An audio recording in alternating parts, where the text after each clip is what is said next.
জুলাই গণঅভ্যুত্থানের সম্মুখভাগের অকুতোভয় যোদ্ধা ও ইনকলাব মঞ্চের মুখপাত্র শরীফ ওসমান হাদী আর নেই। ইন্না লিল্লাহি ও ইন্না ইলাইহি রাজিউন। বৃহস্পতিবার রাত 10:45টার দিকে ইনকলাব মঞ্চের ভেরিফাইড ফেসবুক পেজে তার ইন্তেকালের বিষয়টি নিশ্চিত করা হয়।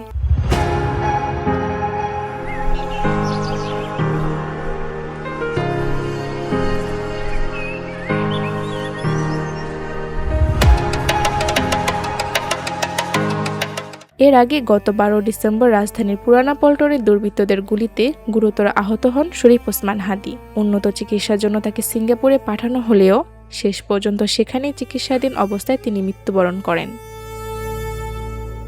আইন শৃঙ্খলা বাহিনী জানায় হামলাটি ছিল পরিকল্পিত। ঘটনায় এ পর্যন্ত 9 জনকে গ্রেফতার করা হয়েছে এবং তদন্ত এখনো চলমান রয়েছে। একজন সংগ্রামী কণ্ঠের নীরব বিদায়ে শোকস্তব্ধ সহযোদ্ধা ও সমর্থকরা। VOD Bangla news desk.